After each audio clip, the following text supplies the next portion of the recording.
And so this is sort of when I say different, I mean different from the mainstream, sort of the regular allopathic way of looking at health that we tend to experience in the Western world, but also different from what Alan and I talk to. So this is getting those of you who are NLP practitioners and NLP informed people, this is departing a little bit from our normal NLP material into a realm that I am studying right now, specifically into the quantum realms.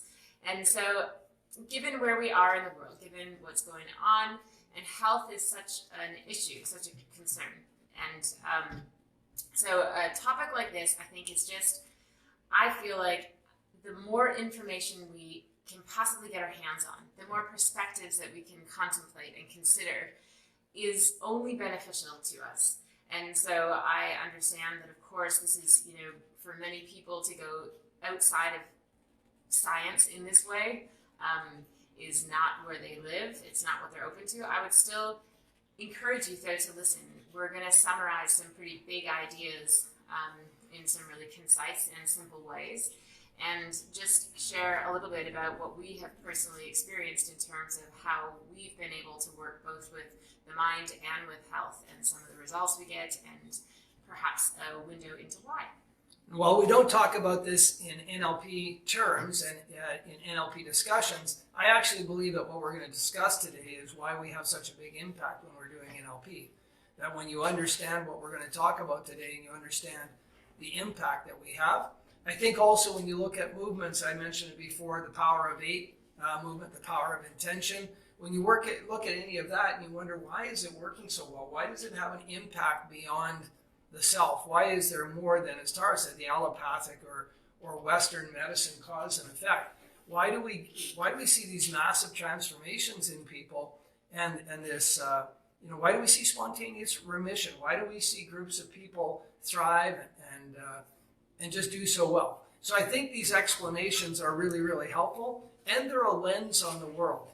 And that's all they are, is they're a lens on the world, a lens that we can look through and see the world as different, right? And that's all we encourage people to do, is be open to the possibilities that what we know is not the absolute truth. It's a model of the world. I used to have 2 sets of encyclopedias at our house. I had a world book from the early 1900s, around the time of my father's birth, and I had an Encyclopedia Britannica from 1956. And then, of course, it was when I had those and I traveled, I moved them everywhere we moved, I took them. And when I had those, I would often grab a book from the yearbook and look at a particular subject, and then look how it was explained in 1917 or 16, whenever that book was written, and then look at the 1956. I apologize, it was a Collier's Encyclopedia. I would look at the Collier's Encyclopedia for the description of the same event, and then think about it as our understanding in the 90s of that event. And the shift in that period, 80 years from 1916 to 1956 to 1996, say, was profound. Things that were absolute in 1916 just were not anymore, understanding of the world. And I think we're in that explosive period of understanding the potential. And so that's where we want to go today. We're just going to go for a walk and talk about some stuff. Okay. So, looking at health this way, looking at what we call the 5 bodies of health. So this is looking at the quantum idea around having 5 different levels or 5 different realms in which we can affect and learn from and understand our health. So it's a critical missing area of health, I believe. Yeah. So this is something that you're not going to likely talk to your GP about. Correct. It's not taught in our Western medical schools, but it is taught around the world in all sorts of different ways. There's Mira. Mira and I were just talking about this morning. Hi, Mira. So what is really important is that when we talk about health, that as Al said, we recognize that we are learning so much at such a fast and furious rate. But in learning some things, we have to let go of other things. And all of us have the experience of, putting all sorts of time and devotion and an enormous amount of energy behind a certain idea, and letting that go, just sort of having to recognize that it's not getting the result that you want or not going in the direction you want is a really tough thing just at a personal level to let go of that and to change direction. So I would say likely that the medical community will catch up to this, but there's a lot of people who have to let go of a lot of stuff. Primarily the idea that our Newtonian understanding of physics is the only way to approach physics and in terms of our health. So just to cover the Sorry, let me jump in for a minute. And we see this being challenged. So again, my field where I choose to spend my time is helping people overcome trauma. And I watch and listen a lot. And I listen to the experts in trauma from the formal psychology and psychiatry world, neuroscience world. And right now there's a pushback against psychology as part of the body of medicine.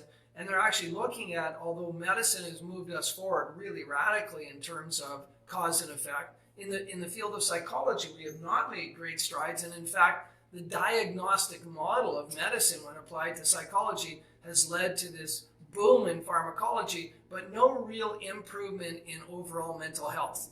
We've improved dealing with the symptomologies of mental health, but we haven't improved the world of mental health. And so where Tara is about to go now is, I think, where we'll be, what will be commonplace 20, 30, 50 years from now. Yeah, I do think so.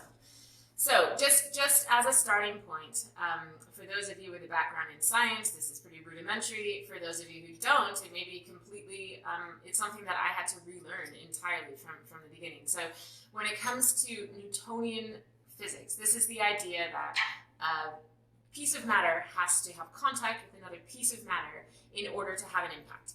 So when you reduce it all down, it means that things have to touch each other. Atoms, molecules, all that kind of stuff. There has to be some point of contact in order for one to have a cause and effect reaction. So basically all of our allopathic Western medicine is based on this idea that there are these points of contact between atoms and molecules. Now, if you go beyond that, we also happen to know that there are things like light, which can be both a particle and a wave. And it doesn't make any sense. So you can look into this all you want. You can just Google light, particle, wave, and you'll uncover the whole world of what does this mean, that they are both simultaneously at the same time a particle and a wave. But what it means is that physics doesn't stand.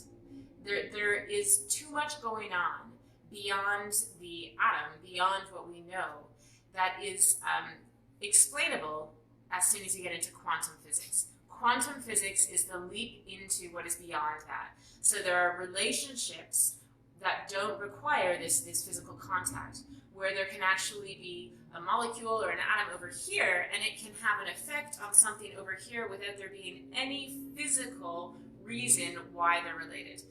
This is imperative to the basic understanding of what we're talking about.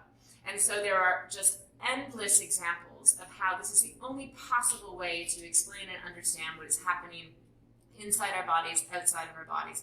To stay within this allopathic, this Newtonian understanding of our bodies is to reduce us just to sort of a machine, and in fact, even with that, it's incomplete. So, the 5 bodies, so that we're only going to focus on 3 of them today because we don't have enough time to do it justice beyond that. Half hour, we can't do all 5? No. So, the first body is your physical body. This is the dense outer layer that is fed by nutrient. The next is your vital body.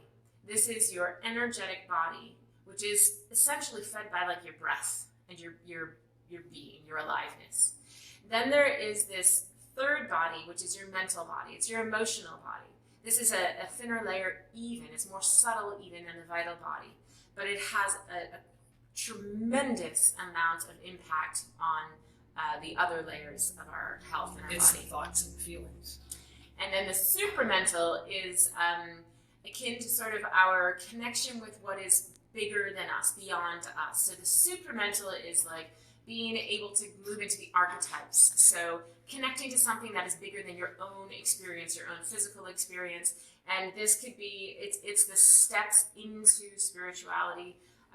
So that's your 4th body. And then the 5th body is like the bliss body. This is something that I wouldn't even be qualified to explain to you very well, but it's like, I don't know, the floating Buddhas and the enlightened place. It's when there is no time, no space. This is just you are literally no longer connected to this physical body.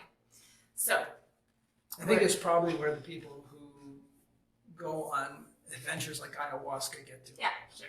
Yeah. And deep meditation, right? People meditation. that are high that are doing like big, deep meditation, they likely go there. However, we're not talking about that today. We're not talking about that today. So this first body of is our physical body. So this is imperative to understand. Alan and I, doing NLP and timeline therapy, work in the third body. We work in the mental, the emotional body. But this first body is a physical understanding that if I broke my hand, or if I broke my leg, the most important thing for me to do, the only way that the way that I'm most effectively going to heal that is to go to a doctor who knows how to put bones and blood and things back together, right? Because that's where the problem is. The problem is in the physical body, and therefore I need a physical solution to that physical problem. So it wouldn't make any sense for me to go to like... Tara's not talking about the pain associated with the break. Nope. She's talking about the physical break. The healing of the break. So when we have a physical break, when we have a cut in the skin, to heal the cut, we seek a physical solution. Yeah, like animals do, like anyone does, right? So you go to somebody who knows how to do that really well, and they go ahead and they heal you. It wouldn't help you to go to like your spiritual leader or I don't know, a Reiki practitioner or something to heal a broken bone. The physical bone. Okay? So if you're dealing with a physical problem, go get a physical healer. If, however, the issue that you're dealing with is in your vital body, if where the hurt is or the problem is in your vital body, you need to fix it with someone who can work with your vital body. So your vital body is best described as your sort of energetic body. So this is the stuff that a lot of medical people and science people will sort of disregard, and yet it's connected to your physical body. Vital body practitioners are people who work with energy, of course. Also, like osteopaths, acupuncture, Chinese medicine, homeopathy. EFT works with energy meridians. Anyone who works with chakras. So what it is there's a universal Craniosacral people. Yeah, craniosacral. Yeah, there's so many. Yes. And what they're doing is they're working with a part of you that is still connected to the physical being. So your vital body moves with you. It's with your physical being, and there are some universalities to it. Like an acupuncturist knows that like everyone who has a human body, it may be that there's some spot on their like knee that is connected to like the gland in their, I don't know, wherever glands hang out in your throat or something. Same with reflexologists. Yeah, all that stuff. And so there is no Newtonian explanation for this. There is no actual connected physical path between this spot on your knee and the gland in your throat. And I'm making that up, guys. I have absolutely no idea about acupuncture or where the spots are. And yet, it seems as though universally they seem to be connected. There's also vital body stuff which is very unique and personal to yourself. So it may be that, for me, if I were in like a car accident, or if something had happened to me where my energy shifted, where something happened to me and it would be beyond, likely my understanding, unless I really knew about this stuff, where there may be something that has shifted or been hurt in my vital body. And so somebody like a Reiki practitioner or someone who works with this field would be the right person to heal what is damaged in the vital body. The third body is the mental body. So the mental emotional body, and this is where we get into like wrong meaning, what we call wrong meaning. So this is where you've been told when you were young that you weren't smart, and you accept that belief, or you're told that you're, in terms of health, that would have an impact on your health, but your health, you're told that you're fragile or you're sensitive, right? You have a sensitive stomach. Sickly, or you're sickly. Yeah, you don't have a very powerful immune system, or you have a slow metabolism, or whatever it is, or you just somehow you get these wrong meanings in your mind about your health, about your body, about everything, of course, but in terms of health. I've been to a doctor. I'm 65. I've been to a doctor a lot of times. I never saw his metabolism meter. Yeah. I never saw him measure my metabolism. You have a slow metabolism, Alan. Yeah. And so when we correct, if you have a mental wrong thought, if you have something that is broken, that is unhealthy, that is ill or unwell, and it's ill-formed, where the problem is at the mental level or the emotional level, in order to solve that, you need to fix it at the mental level, the emotional level. And that level is in the unconscious mind. All learning and all behavior that we're talking about at this juncture is in the unconscious mind. You can't think your way through these problems. That's right. Einstein said you can't solve the problem with the same thinking that caused the problem. So if people could think their way through the problems, we'd have no problems in society. And so beyond that, if it's a supramental problem, like a spiritual conflict, you've got to solve it at that level and beyond. But where we want to focus today is that there is something called downward causation. And what that means is that the healing can go down through these layers. So a mental or emotional problem can go through and could actually heal a vital body issue or a physical issue. But it can't go the other way. So say, for instance, you had, we know through a number of different approaches and that there are certain affiliations. So one of the common things is that if you, say you run into a problem where you believe that you can't move forward, say you hate your life, and you hate your job, and you hate everything, and you just feel like you're trapped and you can't get ahead and you can't change anything about it, you feel really stuck and you feel like there are no solutions, you may find that your knees start to hurt or your legs start to hurt in some way. To bring that up. Yeah, sorry.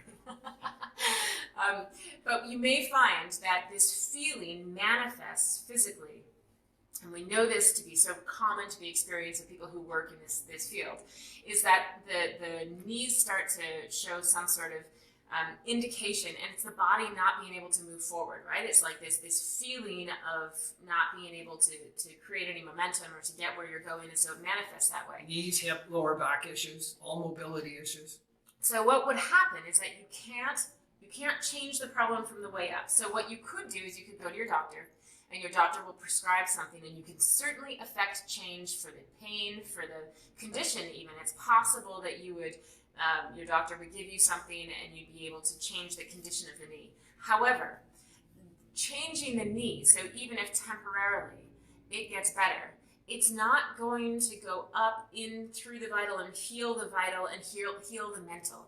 The knee being fixed is unlikely to be the reason why or be the trigger for causing all the healing upward. However, so what's probably going to happen is it's going to get healed for a little while, but then you've got to up your medication. You've got to it turns into a chronic condition, right? That medical stuff is so advanced that it can help with the symptoms of it, but the real problem is never going away. Yeah. The reverse of that is, so say it's a mental problem that we just described. What will happen, what our experience often happens, is that if the issue is like, oh my gosh, I've just been looking at it all wrong. I can in fact change my life, and I can quit my job, and I can pursue this passion, and I can change my environment, and I can make my life something that I'm moving into by my own design, and I can live on my own terms, and I can absolutely sprint from this place into a future that I adore. That mental meaning change, that kind of positive awareness can and likely will move down through the vital body, and whatever may have been healed at an energetic level is going to get healed, wrong at the vital body level, could be healed all the way down to the physical body. The physical body can be healed by correcting something at one of the other levels. And so the knee, all of a sudden, is going to start to feel better. All of a sudden, you're going to be able to have movement and momentum. It's not likely to happen overnight, although it could, and we have lots of stories of that too. Yeah. And what's so cool, I just want to finish with, Al's got a bunch to add here, but I just want to finish with what is ideal. And I was just talking to Mira about it this morning when Mira and I had a conversation.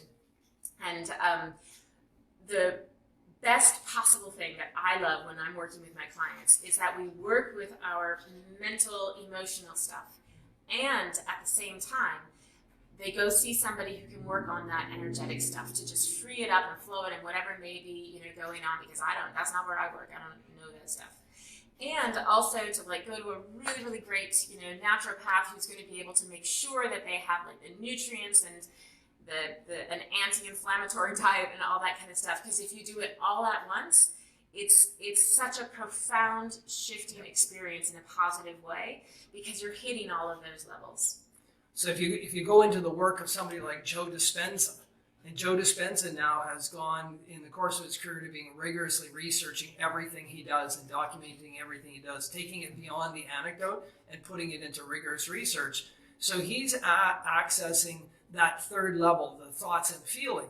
And through the meditation he does and the breathing techniques he does, Eastern Kundalini breathing and deep meditation, he's moving people up into the supermental. And he actually talks about releasing the thoughts from the body. So he's releasing the thoughts from the body on those energy lines. And he speaks to chakras, but he talks about the 3 lower energy sources: procreation, digestion, and flight, fight, or freeze. And that over time, our body starts taking over our mind. We feel and then we think. And through his breathing techniques and his meditation, you're releasing those 3 energy sources. And what they're finding is people are having what Western medicine would call spontaneous remission on a whole level of diseases. Because the Western medical, while it affects the physical, it helps you with the physical, painkillers or splints or whatever it does, doesn't deal with where the emotions reside in the body and how to let them go through meditation or breathing or other things. In the field of trauma, I just did a webinar series online with the leading experts, formal experts in trauma. Van der Kolk, Lanius, and Irvine, I think his name, Peter. And they were all talking, Bessel van der Kolk's book is The Body Keeps Score. And Peter Levine was talking about seeing the body of their clients. They're all talking about observing trauma in the client's body. So that's that physical realm. That's that deep, dense realm. But knowing where the trauma actually resides in the mind and how to release it, we see that when we release it in the mind, we get a physical release as well. And we see this over and over and over again. One of our close friends and associates dealt with stage 4 stomach cancer. Now, she went to physical medical. She had the tumor removed, stage 4, in January 2 years ago. And then she did a bunch of emotional healing. So at this mind, mental, and supermental level, and I believe a little bit higher in her case, and she continues to practice it today. She altered her diet. She worked on all those meridians, those energy sources. And 6 months later, she was free of all symptoms of cancer, and she remains free today. Think about that as differently as somebody who just says, okay, I'm going to go get the tumor removed, and that's it. That's the work I'm going to do. Mm-hmm. And think about the success rate in those oncology clinics versus, and we've got another friend, a male friend, who also ironically had stage 4 cancer, but lives a vibrant, rich lifestyle today, but who did the whole thing we're talking about here as well, from energy healing to nutrition and the Western allopathic, where as Tara described it, where there's a physical injury, do a physical fix, but then there's layers and layers that you have to work on as well. And so we really encourage in this time in COVID-19, the symptomology of COVID, the people who are dying because of organ failures, because of what's called a flood of cytokines. This is an autoimmune response. And so that's what's taking their life, this physical stuff. But the layers that you can help yourself work on to protect from that happening are multiple layers. But nobody's talking about a certain, in Canada, the Canadian government's not doing that. No. They're not telling you anything except wear a mask. Yeah, the pet peeve is if the headlines were full of, how to boost your immunity, how to protect yourself, how to stay healthy, instead of all the fear-mongering crap that is. Well, in fact, the fear-mongering lowers your resistance. It lowers your ability to fight. It doesn't make you a better fighter. Yeah, and what's happening, we're falling sideways, and what's happening to us through the narrative, through that main message that is being told to us, is that we're basically being told the only way to deal with this, and by emission they're doing this, this, right, is that we protect our physical being, which is really, really, really important. Critical. You know, Alan and I wear our masks when we go out. It's really important to make sure that you are paying attention to the physical aspect of this virus and what you can do. What you can do to protect yourself against it and all that kind of stuff. But in order to stop there, to just imagine that this is something we're talking about, I mean, people, to the degree that people are freaked out by this whole thing, which we're not, but which we recognize a lot of people are, it would make sense that people will be going out and looking for this kind of knowledge, which is like, okay, so do all the stuff, the physical stuff, to protect yourself from the actual biological virus. And make sure that you're open to the idea that your immune system is so much bigger than that physical biological process, right? We know this. There's absolutely no doctor in the world that would disagree with the concept and the idea that stress lowers the immune system. Okay. We know that when somebody has a transplant, so if I get a liver transplant in my body, in order to make my body accept this foreign thing into my body, they would fill me with stress hormones, which would lower my immune system so that my immune system doesn't reject the foreign object in my body. It's stress hormones that are put, this is what they use in Western medicine in order to make sure that it's going to stay, right? So stress lowering your immune system is something that there is no biological explanation for how we either create or reduce our stress. That's something that only happens in our own heads when we get headlines day in and day out that tell us that we are supposed to be afraid. I'm going to take a shot at Ontario just momentarily. Wow. Because it was so frustrating. I heard language, you know, we always talk about language, those of you that have watched this. Doug Ford yesterday said to Ontario, in our province here in Canada, in Ontario, we're getting, as they're talking about the second wave has already begun, and he said his language to the whole province was, we know that the second wave is here, and we know that the second wave is going to be worse than the first. And I just about drove into a tree as I was listening to that thing. That's how bad it is. What is how are we supposed to experience a message like that from somebody in the highest authority and then have a chance of not making this thing into that reality? If you're being told that this is going to be worse about something which is preventative, which if we actually... They're saying we have more cases today than we had in March. Well, of course you do. We weren't testing in March. We didn't know how many cases we had in March. We're testing thousands and thousands of people every day. It's a preventable thing. It doesn't have to be worse. It's not a given. It's not an inevitable that it is worse. But when you have language like that coming from people in those positions, it's no surprise when it will become worse. Yeah. So the final message, sorry. Not the final message. Oh, from me. Oh. I was going to hand it over to you. Okay. Let you close because I know you like closing. Okay, I'll be the closer. It's just that in terms of COVID, if you can be looking at your physical protection, if you can be looking at your physical wellness, so everything you can possibly do, exercise and breathing and water and sleep and all those things that promote your immune system, and look at your vital. Go to suspend disbelief. If you've never gone, go to one of those people that can work with your energy. Who cares? Yes. What have you got to lose, right? And what do you got to gain? And look at your mental meaning. How much imposed fear do you have that could be causing you stress? And go find a way where you can work at that. And the last piece of that is people like Alan and I, we know where we work. And so we don't pretend to work in any other area. If somebody has something that is specifically spiritual, I would send them to a spiritual leader. If somebody has something that is specifically physical, I would send them to somebody who has that. We know where we work. Yeah. And what's awesome is that it eliminates competition. People ask us, what would be better, Reiki or this? There's no answer for that. They are two separate things working on separate areas, right? I think they're complementary. It allows us to work all together in a whole way. And again, in trauma work, they say, is yoga better than doing like a NLP intervention in trauma? No, they're complementary. They're absolutely complementary. Hey, here's the close here. If anybody's interested, if you just go on our website, inspiredoutcomes.ca, hit the consult, ping me, email me, do it, whatever, how you get in touch with me, and ask me for the research reports. I have 2 research reports from peer-reviewed journals that are studying breathing, meditation, and cold exposure at boosting the immune system, lowering cortisol, lowering inflammation in the body. literally simple breathing, meditation, and cold exposure that you can do at home in 20 minutes every morning, where you boost your immune system and you lower your inflammation. And people die from COVID from an inflammation reaction. So wouldn't it be better to have a big, strong immune system and lower inflation would be good too, but lower inflammation. Anyway, so there's the close. If you want more information, ping us. We're so excited to be here on Tuesdays. Join us again in a week. Have a great week.